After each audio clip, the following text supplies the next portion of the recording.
Professor Ruhul Amin Paramanik, সভাপতি, রাজশাহী।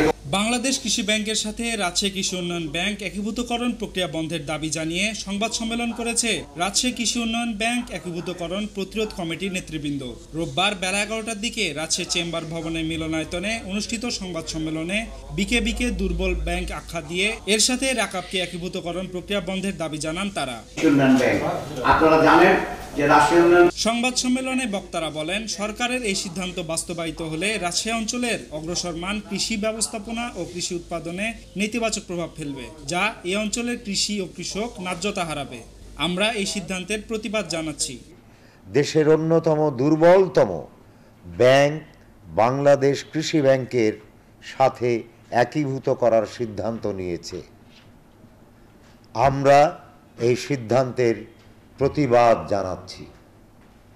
সরকারের এই সিদ্ধান্ত বাস্তবায়িত হলে রাজশাহী অঞ্চলের অগ্রসরমান কৃষি ব্যবস্থাপনা ও কৃষি উৎপাদনে নেতিবাচক প্রভাব ফেলবে, যা এই অঞ্চলের কৃষি ও কৃষক ন্যায্যতা হারাবে। আমরা জানি যে বাংলাদেশ কৃষি ব্যাংকের গর্ভজাত বিশেষায়িত প্রতিষ্ঠান হিসেবে রাজশাহী কৃষি উন্নয়ন ব্যাংকের জন্ম।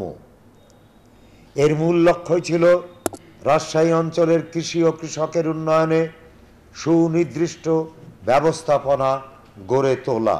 একটা প্রাচীন প্রবাদ আছে যে ডুবন্ত জাহাজে উঠতে হয় না।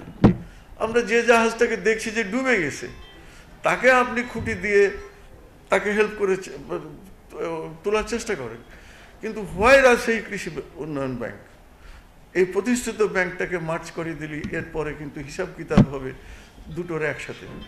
তখন ওর ওই লসের দায়ভার এই রাজশাহী কৃষি উন্নয়নকে নিতে হবে এবং রাজশাহীর কৃষি মুখ থুবড়ে পড়বে। কৃষিতে আমরা স্বয়ংসম্পূর্ণতা অর্জন করেছি।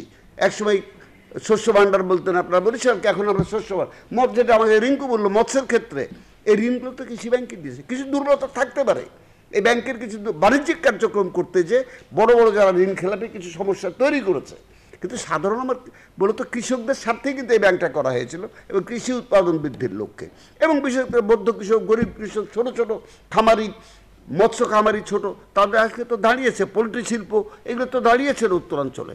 আমাকে তো এগুলো দিয়ে রাজশাহীতে দাঁড়াতে হবে, পরিষ্কার কথা।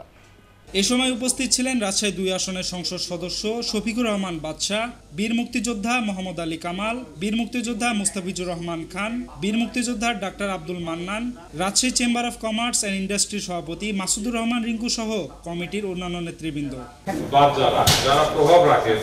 Desk report, tweet news.